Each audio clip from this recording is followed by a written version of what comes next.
आज हम दो ऐसी खौफनाक कहानियों की दुनिया में चलेंगे जहां बदला लेने वाले कब्र के उस पार से आते हैं। सोचिए, क्या होता है जब हमारा अतीत हमारा पीछा करते करते भूत बनकर सामने आ खड़ा हो और वो सिर्फ डराना नहीं, बदला लेना चाहता हो।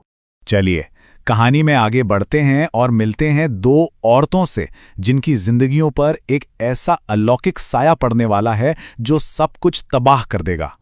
तो हमारी कहानियों में दो मेन किरदार हैं, नीति और मोमिता। देखिए, इनकी जिंदगी की शुरुआत ना बिल्कुल नॉर्मल होती है, एक आम इंसान की तरह। लेकिन बहुत जल्द ही एक गहरा काला साया इनकी जिंदगियों पर मंडराने लगता है। पहली है नीति, जो अपने पहले बच्चे को जन्म देने वाली है और अपने पति के साथ एक नए घर में शिफ्ट हुई हैं। और दूसरी तरफ है मोमिता, जो पूरे 5 साल के बाद अपने घर अपने मायके लौट रही है। लेकिन वहां पहुंचते ही उसे एक अजीब सा अनकहा सा डर महसूस होने लगता है। खौफ की पहली आहट श्रापित चीजों और पुरानी डरावनी चेतावनियों के जरिए सुनाई देती है। नीति को अचानक अपनी दादी की कही एक बात याद आती है, एक डरावनी सी लोक कथा कि आईने जो होते हैं ना, वो अतृप्त आत्माओं का घर होते हैं। ये एक ऐसी चेतावनी थी जिसे उसने हमेशा बस एक अंधविश्वास मानकर टाल दिया था। नीति के साथ ये अजीबोगरीब घटनाएं तब शुरू होती हैं जब वो एक रहस्यमयी बंजारन से एक पुराना एंटीक आईना खरीदती है। बंजारन उसे बताती है कि ये आईना उसकी बेटी का था, जो बच्चे को जन्म देने से ठीक पहले मर गई थी। घर आते ही अजीब चीजें होने लगती हैं। आईना अपने आप हिलता है, उसे उसके अंदर एक बच्चे का साया भागता हुआ दिखता है। और तो और पूजा घर में रखा दिया भी बिना किसी वजह के धधक उठता है। दूसरी तरफ मोमिता का उसके अपने घर में स्वागत एक अलौकिक संदेश से होता है जो उसके रोंगटे खड़े कर देता है। उसे सपने में एक रोती हुई गुड़िया दिखती है और फिर वही गुड़िया उसे बाथरूम के शीशे में नजर आती है, एक मैसेज के साथ, बुआ आ गई तुम। बस यहीं पर उसका शक यकीन में बदल जाता है कि उसके परिवार के घर में कुछ बहुत बहुत खराब है। तो यहाँ सबसे ज़रूरी बात यह है कि जो भी डरावनी घटनाएं हो रही हैं वो बेवजह नहीं है। ये उन गुनाहों का सीधा नतीजा है जिनकी कोई माफ़ी नहीं होती। और यहीं पर खुलते हैं वो दो बड़े गुनाह। पहला, नीति का गुनाह। उसने नशे में गाड़ी चलाते हुए एक जानलेवा एक्सीडेंट किया और फिर मौके से भाग गई। उसने एक गर्भवती औरत और उसके 5 साल के बच्चे की जान ले ली। और सबसे चौंकाने वाली बात, वो औरत कोई और नहीं बल्कि उसी बंजारन की बेटी थी जिससे नीति ने वो आईना खरीदा था। अब बात करते हैं दूसरे गुनाह की, जो मोमिता के परिवार ने किया। उन्हें पता चलता है कि उनके घर एक बेटी पैदा होने वाली है और वो इस बात से खुश नहीं थे, तो वो लोग एक अघोरी के पास जाकर जबरदस्ती गर्भपात करवा देते हैं। अब परिवार के गुनाह को ठीक से समझने के लिए ये जानना जरूरी है कि आखिर ये अघोरी कौन होते हैं।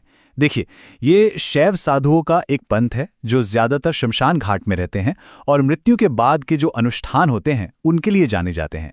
इस कहानी में उनका होना ये दिखाता है कि ये काम कितने अंधकार में और किस तरह की रस्मों के साथ किया गया था।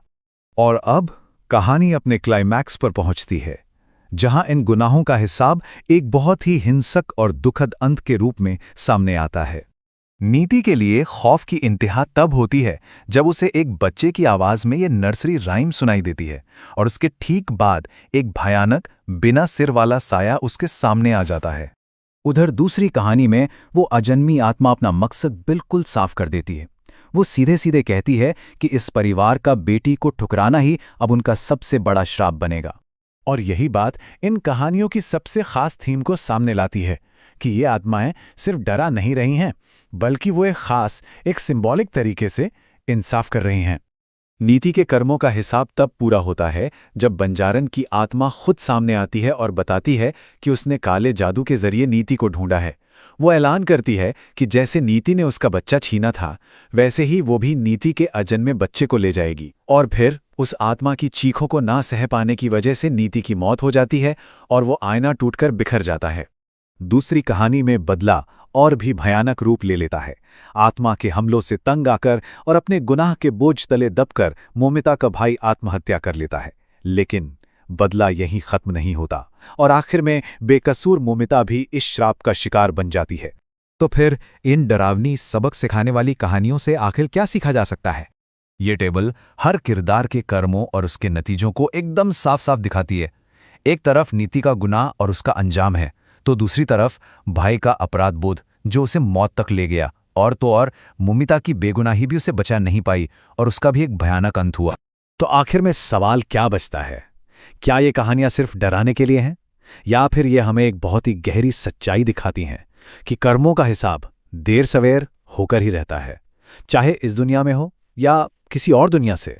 न्याय ना अक्सर हमारे किए हुए गुनाहों का ही आईना बनकर सामने आता है। तो फिर सोचने वाली बात यह है कि असली राक्षस कौन है? वो भूत प्रेत और अतृप्त आत्माएं, या फिर वो इंसान जिनके गुनाहों ने उन आत्माओं को जन्म